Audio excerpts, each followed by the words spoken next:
Welcome back to show. अभी हम बात करेंगे मुल्क की सियासत की, और मुल्क की सियासत में उतार चढ़ाव आता रहता है। वज़ीर-ए-आज़म शहबाज शरीफ ने मुल्क की सियासी सूरत हाल पर इत्तेहादी जमातों से मुशावरत करने का फैसला कर लिया। अच्छा फैसला है।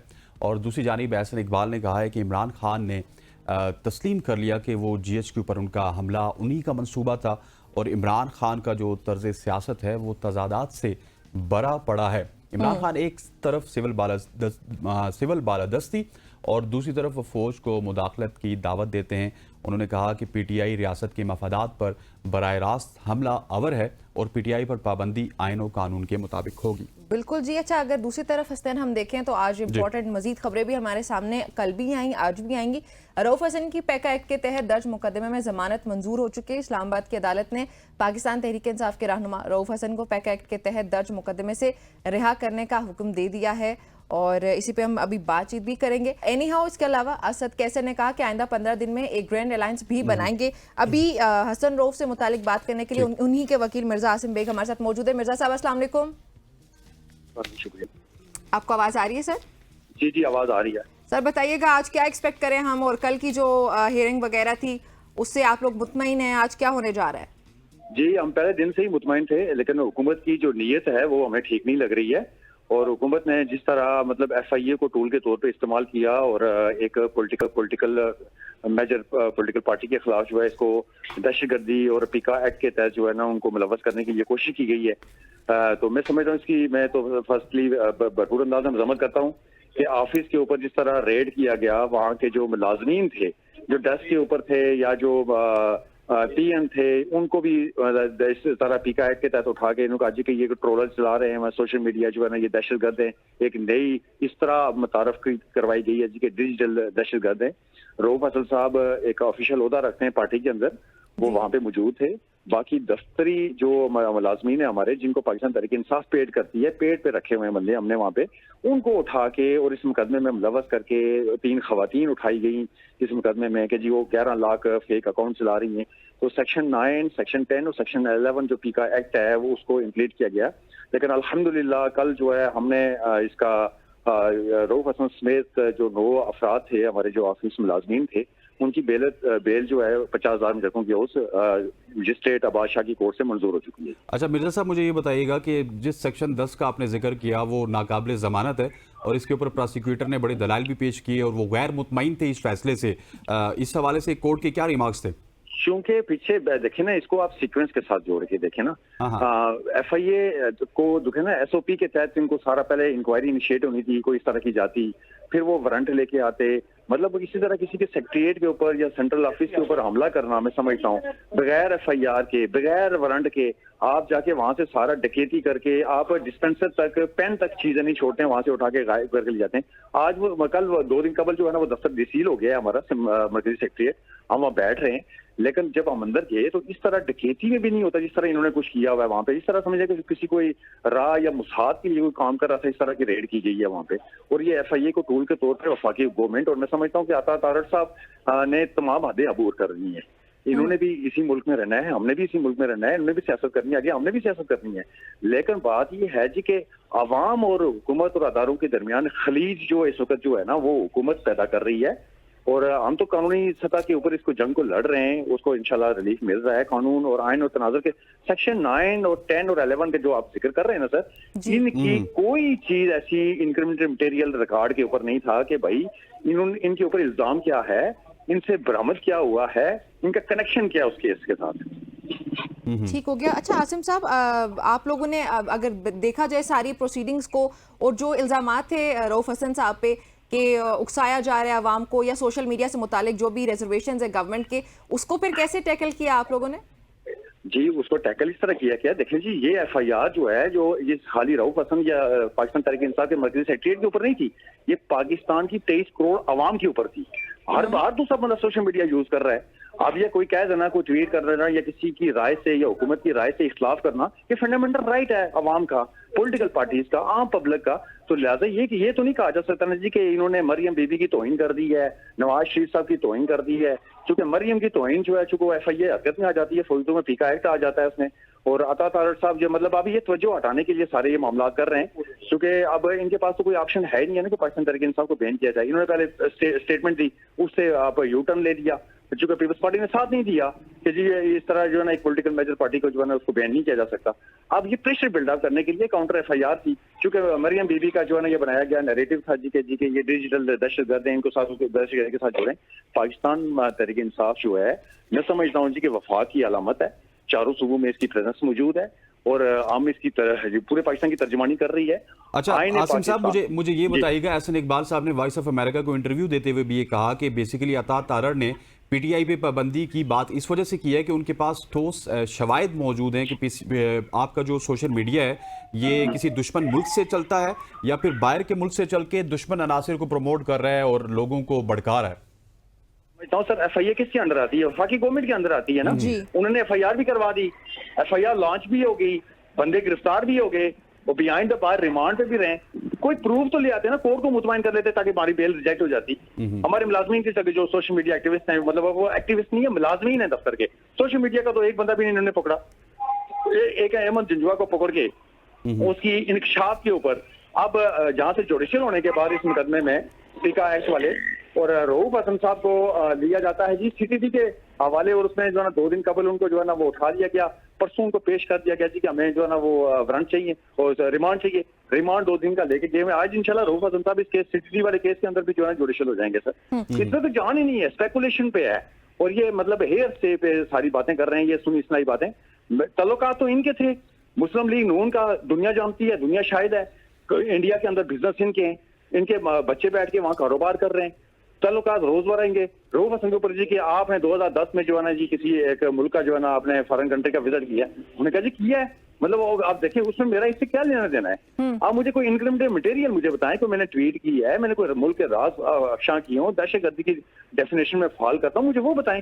वो तो उसके बारे में खामोश है हुकूमत। तो सर मैं क्या कह रहा हूँ जी कि दिन दुगनी रात चौगनी तुम्हें जो है ना कोशिश कर रही है कि पाकिस्तान तहरीक इंसाफ को जो है पाबंदी। तो आसिम जल्दी से ये बताइए कि क्या आप लोग अदालतों के सामने ये साबित करने में कामयाब हो चुके हैं कि आप लोगों की जमात जो है वो डिजिटल दहशतगर्दी में मुलविस नहीं है, और ये फिर फैसला अगर आप लोगों के हक में फाइनलाइज बिल्कुल 100% हो जाता है तो ये फिर पाकिस्तान तहरीक इंसाफ के फ्यूचर को किस तरह ये फैसला असरअंदाज करेगा, क्योंकि पाकिस्तान तहरीक इंसाफ का सोशल मीडिया हमेशा से अंडर डिबेट ही रहा है? हमारी जमात मैडम, मैं आपको पाकिस्तान के अवाम के सामने ये रखना चाहता हूँ, हम एक जमहूरी जमात है, जमहूरियत के ऊपर यकीन रखते हैं, वफाक की अलामत हैं, और इसी पाकिस्तान के अंदर पाकिस्तान की 23 करोड़ आवाम के साथ हम सियासत कर रहे हैं। हम न चोर दरवाजे से इक़्तिदार में आए और ना ही आना चाह रहे हैं। जहां तक इनका तल्लक है, मुकदमा इन्होंने बनाया, प्रूफ इन्होंने करवाना था। अदालतें तो हमें सर्टिफिकेट दे रही है ना, कल भी सर्टिफिकेट दिया गया हमें जी कि ये डिजिटल दहशतगर्द नहीं है, इनका जो चूंकि रिमांड पे रहे, इतने हफ्ते अंदर रहे, तो कोई इनक्रिमिनेटरी मटेरियल जो वफाकी अदारा है FIA जो है साइबर क्राइम, वो प्रूव करने में नाकाम रहा। तो दैट्स व्हाई हम बेल पे आगे हैं बाहर। अब रऊफ हसन का साहब का दूसरा मुकदमा जो अहमद जिंजुआ के साथ जोड़ के जो 3 लाख रुपए का जी की दहशतगर्दी। ठीक हो गया आसिम साहब, आपका बहुत बहुत शुक्रिया, thank you very much for joining us. और इसी के साथ ही हमारे साथ इफ्तिखार अहमद साहब, सीनियर तज्जिया निगार ज्वाइन किया। इफ्तिखार साहब, आपको खुशामदीद कहते हैं। अगर सारी सियासत की बात की जाए, रऊफ हसन वाला केस भी है, लेकिन एहसन इकबाल का बयान और जो ख्वाजा आसिफ का बयान है उसकी रोशनी में देखा जाए तो मामलात कोई सियासत के ज़्यादा अच्छे नहीं हैं। वो पाकिस्तान तहरीक इंसाफ पे इल्ज़ाम लगाते हुए नजर आ रहे हैं। अब तो तहरीक इंसाफ वाले कह रहे हैं जी कि हमारे ताल्लुकात नून लीग की वजह से इस्टेब्लिशमेंट के साथ ठीक नहीं हो रहे। सो आप इस हवाले से क्या कहेंगे? मैं पाकिस्तान की पार्लियामेंट जो फैसले करेगी उसका एहतराम करूंगा, और मेरा तो सिर्फ इतना ही है, पार्लियामेंट के जो डिसीजन होंगे और उस पर जो अमल दरामद होगा, मैं उस पर बात करने को तैयार हूँ। ये बाकी कहानियां स्टोरियां सुनने की मुझे कोई। लेकिन इफ्तिखार साहब, क्या आप समझते नहीं है कि पार्लियामेंट की जो करारदादें होती हैं, पार्लियामेंट की जो चीजें होती हैं, उनको बाज़ औक़ात हम देखते हैं कि रबर स्टैम्प समझा जाता है, उसको तो एकदम से एक डिसीजन से उड़ा सर, एक डिसीजन से सुप्रीम कोर्ट उनको उड़ा देती है। जी जी, आई एम वेरी सॉरी कि आप पार्लियामेंट के फैसलों को रबर स्टैम्प समझते हैं। सर हम नहीं समझते, हमारे इदारे समझते हैं। जो अदारा समझता है वो भी उन गैरों में शामिल है। Parliament is a parliament. It is being elected by people.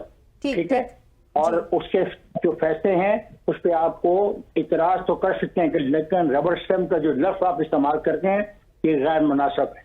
नहीं सर, ये इस्तेमाल किया जाता है, मैंने तो सिर्फ नाम लिया सर।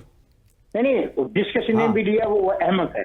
अच्छा। और पार्लियामेंट के फैसलों पे आप इतराज कर सकते हैं, उन पर डिबेट हो सकती है within the parliament and outside the parliament, लेकिन you can't call the decision of the parliament rubber stamp parliament. ठीक। अच्छा सर, ये जो अभी तरमीम हुई हैं 2 इलेक्शन एक्ट में, आपको क्या लगता है इसकी जरूरत थी हुकूमत को ये करने की?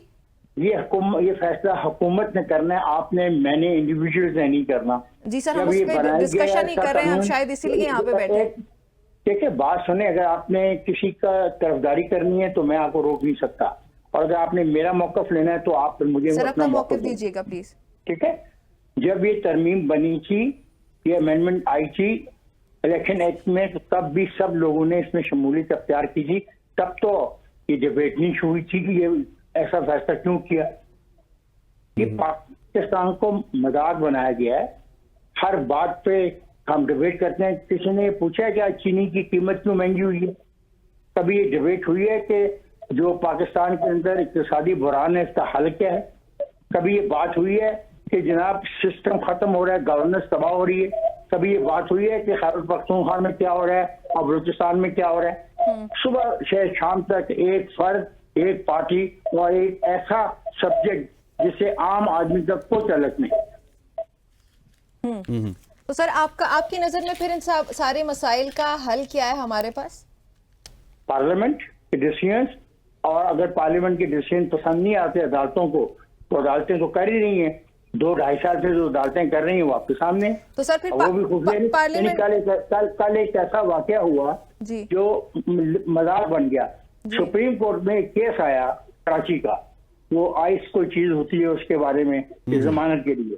तो जो debate supreme court of Pakistan में जो डिबेट हुई, और हैरान कुन डिबेट थी कि उनका मौकफ ये था कि हमें भी वो रियायतें दी जाए जो एक कैदी को दी हुई है। और ये सुप्रीम कोर्ट में डिबेट हुई, मंसूर अली शाह के साथ 2 जजेस थे सुप्रीम कोर्ट के, इसके ऊपर उस आदमी की जमानत हो गई। जब हमने चीजों को इस हद तक पहुंचा दिया है, इससे ज्यादा हम और खराबी क्या पैदा कर सकते हैं? अच्छा सर, ये मुझे बताइएगा कि आप पार्लियामेंट की बात कर लें, पार्लियामेंट की अगर बात कर लेते हैं तो आपको एक ज़माना याद होगा जब गिलानी साहब ने एक खत नहीं लिखा था, उन्होंने कहा था आईनी तकाजे जो है इसमें पूरे नहीं है। आईन ये नहीं कह रहा कि मैं खत लिखूं। तकाजे नहीं, उन्होंने ये कहा था कि जो आईन में सदर को एक प्रोटेक्शन है, मैं उस बिना पे खत नहीं लिख रहा, और यहाँ तो आईन में वो प्रोटेक्शन आप ले लें सदर से, आईन में तरमीम कर दें। जब तक आईन में वो है तो फिर आप किसी प्राइम मिनिस्टर को मजबूर करें क्या वो खत लिखे, तो उसने खत नहीं लिखा, उसने अपनी वजारत उज़्मा कुर्बान कर रही है लेकिन खत नहीं लिखा। ऐसे ही अब ये दोनों चीजें आईनी है, अब इसमें क्या हम कर सकते हैं? बिल्कुल ऐसे। अच्छा इफ्तिखार साहब, आपने कहा कि parliament is the only solution, लेकिन पार्लियामेंट की अगर हम बात करें तो parliament is the only solution for the decision कि हमने क्या करना है, किस समझ जाना है और मामला को कैसे रिजॉल्व कर लीजिए। जी सर प्लीज लेट मी तो फिनिश। अभी एक मिनट बात सुन लें। जी। क्या पार्लियामेंट में दूसरी पार्टी मौजूद नहीं है जिसके ऊपर सुबह सुबह ये सारे प्रोग्राम शुरू कर दिए जाते हैं? वो पार्लियामेंट में भी है, सेनेट में भी है, सूबाई असेंबली में भी है, और एक सूबे में तो उनकी गवर्नमेंट भी है। जी इधर फिर वो हिस्सा जमहूरियत का गलत है या ये वो जमहूरियत का हिस्सा अच्छा जो वो मांगना चाहते हैं? ऐसा नहीं हो सकता। ठीक, दे आर एवरीवेयर। ये तमाम इश्यूज पार्लियामेंट के अंदर जेरे बहस आने चाहिए, उनके उस पर डिबेट होनी चाहिए। जी सर, मैं मौशी मसाइल की तरफ आने लगी थी कि आईएमएफ ने अरकान पार्लियामेंट के जो आप कह सकते हैं कि तरक्याती स्कीम्स के फंड्स थे उनको खत्म करने की तजवीज़ दी थी, लेकिन हमारी गवर्नमेंट ने अभी उनको मेंटेन रखने के बारे में ही फैसला किया है, उसको जारी रखने का फैसला किया गया। अभी जो अरकान के हमारे पास एक खबर है कि 75 अरब रुपए मख्तस किए गए। तो आपको नहीं लगता कि पार्लियामेंट में या पार्लियामेंटेरियंस को भी खुद कुछ ना कुछ करना पड़ेगा इस हुकूमत को या फिर हमारे मुल्क को चलाने के लिए, इस मईशत की बेहतरी के लिए कुछ कुर्बानियां देनी पड़ेंगी? अब आपने सवाल कर लिया 75 अरब रुपए। जी, मैं आप दोनों दोस्तों से गुजारिश करूंगा कि देखिए इसका इस्तेमाल क्या है। क्या ये उनके अकाउंट्स में पैसे जाते हैं? क्या उनकी जेबों में पैसे जाते हैं जो तासर दिया जाता है? ये पैसे उनको दिए जाते हैं कि अपने अपने इलाके में अपनी तरजीहात के मुताबिक स्कीमों को आइडेंटिफाई करें। स्कीमें जो हैं वो मुतलका अदारे बनाते हैं, को पार्लियामेंटेरियन नहीं बनाता, अपनी जेब में से पैसे नहीं खर्चता और ना ही ये पैसे उसके अकाउंट में जाते हैं। ये इस बात पे क्लैरिटी होनी चाहिए। इस बात को आप सब दोस्तों को समझना भी चाहिए और पढ़ना भी चाहिए। और जहां तक IMF का कहना है, IMF इसलिए कह रही है कि IMF बुनियादी तौर पे जो अखराजात हैं वो उसमें कटौती चाहती है। नॉट ओनली ये जो डेवलपमेंटल प्रोग्राम है इस पे कटौती चाहती है, बल्कि वो गाड़ियों पे कटौती चाहती है, वो पेट्रोल पे कटौती चाहती है, जो ये सहूलियतें देते हैं पार्लियामेंटेरियन उस पर कटौती चाहती है। बिकॉज हमने उनसे पैसे उधार लिए होते हैं। जिस किसी से भी आप पैसे उधार लेते हैं तो शराइत तो तय करता है, ये IMF की शराइत में से एक शर्त है। लेकिन ये तासर बिल्कुल अफसोसनाक है कि ये पैसे MNAs, MPAs या सेनेटर्स के अकाउंट्स में जाते हैं। No, they identify the schemes of their area. उस पर डिबेट हो सकती है कि वो स्कीमें गलत आइडेंटिफाई करते हैं, उनको ये हक नहीं होना चाहिए। इसके लिए मुकामी हुकूमतें होनी चाहिए, जिसको हम लोकल गवर्नमेंट कहते हैं। ये काम मुकामी हुकूमतों का है कि वो तरक्याती कामों की निशानदेही वो करे, बजाय MNA, MPA या सेनेटर करे। बिल्कुल सर, ये एक सवाल तो बनता है कि लेजिस्लेशन जो है बेसिकली काम है MNAs, MPAs का, और बल्दियाती निज़ाम का काम है तरक्याती स्कीमें देना। तो मेरे ख्याल है बल्दियाती इदारों को भी इंप्रूव करने की जरूरत है, जो कि कोई भी गवर्नमेंट उस तरफ जाने का नाम नहीं ले रही। देखिए, बेशक सिंध में भी बल्दियाती इदारे काम कर रहे हैं और खैबर पख्तूनख्वा में भी बल्दियाती इदारे काम कर रहे हैं। वो भी आइन के ताबे बने हैं। आइन की 3 आइन इख्तियारात दिए उनको। उस इख्तियारात को मजीद इम्प्रूव करने की जरूरत है। उसमें मसला पैसे का, हमारे पास नेशनल फाइनेंस कमीशन है, फिर हमारे पास प्रोविजनल फाइनेंस कमीशन है। इससे नीचे फाइनेंस कमीशन होनी चाहिए डिस्ट्रिक्ट के लेवल पे, तहसील के लेवल पे, ताकि पैसा उधर जाए और वो फिर फैसला करें कि उसने उन पैसों को कैसे खर्चना, नंबर 1। और चौथा, ये कानून जो होता है, जो दुनिया में जहाँ पे लोकल बॉडीज है उनको टैक्स लगाने का भी हक होता है। कुछ टैक्स होते हैं जो फेडरल गवर्नमेंट लगाती है, कुछ टैक्स लगाती है सूबाई हुकूमत। बाकी तमाम टैक्सेस लगाने का जो अख्तियार है वो मुकामी हुकूमतों को होता है। अगर ये मुकामी हुकूमतों का प्रोसेस चल पड़े, और ये चला था उसके दौर में, मुशर्रफ के दौर में, और उसकी जो बुनियादी 8 साल अगर आप उसको स्टडी करें, खामियों के में हैं, खामियों के बावजूद वहाँ पे बहुत सारी ऐसी चीजें हैं जिसमें नई लीडरशिप इमर्ज की है। हजार लोग इमर्ज होते हैं, इलेक्ट होके आते हैं, वो अपने अपने इलाके की नुमाइंदगी करते हैं। और ये जो माफिया है सियासतदानों का, इसको भी झटका लगता है। ये 1400-1500 लोग जो है, हर वक्त आप इनकी शक्ल देखते हैं PTI में, और PTI वाला फिर पीपल्स पार्टी में, फिर पीपल्स पार्टी वाला फिर PMLN में। तो इनको भी रिप्लेस करने के लिए नई लीडरशिप चाहिए। यूनिवर्सिटियों में तो आपने बंद कर दी कि कोई वहाँ पे नई यूनियन बन सकती। आपने यूनियन साजी का हक तकरीबन मजदूरों से भी छीन लिया। किसानों की यूनियंस तो पाकिस्तान में ना होने के बराबर हैं। तो नई लीडरशिप कहाँ से इमर्ज हो सकती है? नई लीडरशिप इन मुकामी हुकूमतों से इमर्ज हो सकती है और उनकी तादाद लाखों में होगी। ठीक। अच्छा सर, बताइएगा इफ्तिखार साहब के मुल्क में जो आज़ादी इज़हार राय या फिर ऑपोजिशन से डील करने के जो मामलात हैं, क्या आप उनसे मुतमईन हैं? जैसे एक एग्जांपल मैं आपको देती हूँ, एक खबर है हमारे पास कि बरतानवी सहाफ़ी को अदालती अहकामात के बावजूद बानी PTI से नहीं मुलाकात करने दी गई, और जब उसने वजारत दाखिला को खत लिखा तो वीज़ा ही कैंसिल कर दिया गया। चले मुलाकात ना करने देना समझ आते, लेकिन वीज़ा कैंसिल करने की क्या तुक बनती है? आप इन तमाम देखें ना, फिर आपने कितनी खूबसूरत बात की है। काश आप इस कानून को पढ़ लें। वीज़ा जारी करना और वीज़ा कैंसिल करना एक अदारे का काम है। जी बिल्कुल, हम उसको चैलेंज नहीं कर सकते। अगर उसका वीजा गलत कैंसिल हुआ है, he must go and consult the, he must go to the court. अदालतों में भी सुबह शाम दरखास्तें आ रही हैं। मैंने आपको इतनी एक ऐसी आज बात बताई है, मैं तो खुद हैरान हूं कि सुप्रीम कोर्ट ऑफ पाकिस्तान में आइस के मामले में एक आदमी को इसलिए जमानत मिली कि उसका आर्गूमेंट जो था वो ये आर्गूमेंट था कि ये ऐसी चीजों में फलाने को ये रियायत मिली है तो ये रियायत मजीद दी जाए, और मंसूर अली शाह साहब की मुस्कुराहट देखने वाली थी। तो यार खुदा के लिए इस मुल्क को मुल्क रहने दे। 25 करोड़ लोगों का ये मुल्क है। हम अपनी जाती ख्वाहिशात और अना की बिना पे चीजों को बिगाड़ रहे हैं। चीजें बेहतर नहीं होनी। मेरे लिए इशू और है, क्या मेरे लिए मेरे गांव में जो स्कूल है वो इस काबिल है कि मेरे बच्चे वहां पे पढ़े? क्या उस स्कूल के अंदर बाथरूम है? और अगर मेरे प्राइमरी स्कूल के अंदर बाथरूम नहीं है तो मैं तवक्को करता हूं कि वो बच्चा जो वहां से पैदा हो रहा है, बड़ा होगा, वो बहुत अच्छा एक इंसान साबित होगा और माशरे के अंदर एक बहुत पॉजिटिव रोल प्ले करेगा। हमें ये चीजें हैं जिनके ऊपर डिबेट की जरूरत है। हम अफराद पे डिबेट कर रहे हैं। क्या हो जाएगा कि क्या जो शख्स इसका जेर बहस है, क्या वो 4.25 साल हुक्मरान नहीं रहा? क्या अब तक 10 साल से उनकी हुकूमत एक सूबे में नहीं है? तो उस सूबे का मुकाबला अगर सिंध से, पंजाब से और बलूचिस्तान से किया जाए तो क्या वो सूबे वाले कह सकते हैं कि ये इन 3 सूबों में ये अच्छी खूबियां नहीं है जो हमारे सूबे में है? ये मुकाबला होना चाहिए। जी बिल्कुल। This is the requirement of the country. 25 crore लोगों के लिए ये मसाइल है। हमारी आबादी जिस तरीके से बढ़ रही है ना, सिर्फ आबादी का इशू ले ले, मुझे नहीं समझ आती कि आने वाले 10 सालों के बाद हमारी हैसियत क्या होगी और हम कहां खड़े होंगे। इन इश्यूज पर डिबेट हुई है कभी पार्लियामेंट में? पार्लियामेंट में बाजे बजाए गए, पार्लियामेंट में हॉर्न बजाए गए, पार्लियामेंट में वो बच्चों वाले वो जो तूते होते हैं वो बजाए गए। Is it the parliament? Exactly, you are right अगर आप हरकत करते हैं तो फिर बदनाम होते हैं। तो मैं समझता हूँ इश्यूज जो हैं वो आवाम से मुतल्लिक है। एक सियासी पार्टी खड़ी है पिंडी में, उसके जो 10 नुकात है, मैं उन 10 नुकात से इत्तेफाक सारे से करूं या न करूं, बहरहाल उन 10 नुकात में मेरी बात की गई है। ठीक। अच्छा इफ्तिखार साहब, मुझे ये बताइएगा कि जिन रियल इश्यूज की आप बात कर रहे हैं, मईशत की आप बात कर रहे हैं, महंगाई की आप बात कर रहे हैं, बिजली के बिलों की आप बात कर रहे हैं, लेकिन अनफॉर्चुनेटली उस तरफ कोई जा नहीं रहा। आवाम को जब रिलीफ नहीं मिलेगा तो आवाम फ्रस्ट्रेट होगी। हमारे इश्यूज तो कुछ डिफरेंट इश्यूज हैं। आवाम की फ्रस्ट्रेशन तो ये जो इश्यूज हैं जो मैंने गिनवाए इनको कम करने से दूर होगी, लेकिन उस तरफ हमें किसी की डायरेक्शन नजर नहीं आ रही। इसकी क्या वजह है?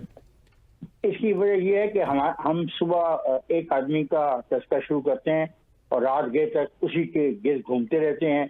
उसी में से हम सियासी छुरियां भी निकालते हैं। कभी कहते हैं वो शाम को बाहर आ जाएगा, कभी कहते हैं वो सुबह को बाहर आ जाएगा, कभी कहते हैं कि जो अफवाज पाकिस्तान के नुमाइंदे हैं जेल में मुलाकातें कर रही हैं, बस मसला तय होने वाला है। हम जब इस किस्म की फजूल बहसों में उलझे रहेंगे तो जो मेरे असल मसाइल हैं उन पर तवज्जो नहीं होगी और गालिबन हम सब जिम्मेदार हैं इस मामले में। हम सब वी ऑल आर रिस्पॉन्सिबल कि हम जो पब्लिक के इंटरेस्ट की जो बात है वो बिल्कुल सर, और पब्लिक के इंटरेस्ट की बात के लिए जो हमारे इदारे हैं उनका मजबूत होना, उनका स्ट्रांग होना भी बड़ा इंपॉर्टेंट है। हमारी हुकूमत का मजबूत होना। I agree with you. जी बिल्कुल सर, हुकूमत का मजबूत होना बहुत जरूरी है। फिर हमारे दीगर सारे इदारे, अब जैसे अगर इदारों में टकराव है, हमारा मुल्क क्या उसका मुतहम्मिल हो सकते हैं? अभी जो करंट सिचुएशन है, अगर जुडिशरी की बात करें, गवर्नमेंट की बात करें, ये सिर्फ आज की गवर्नमेंट की बात नहीं कर रही मैं, हमेशा की बात कर रही हूँ। तहरीक इंसाफ और नून लीग, पीपीपीओ, उनके हक में अगर फैसला आता है तो जुडिशरी अच्छी है, नहीं है तो फिर हम उनसे टकराव ले लेते हैं। तो क्या हमारा मुल्क इसका मुतहम्मिल है? मैं आज आपने पहला सवाल जब किया तो मैंने उसमें 2 जवाब दिए कि I am with the parliament.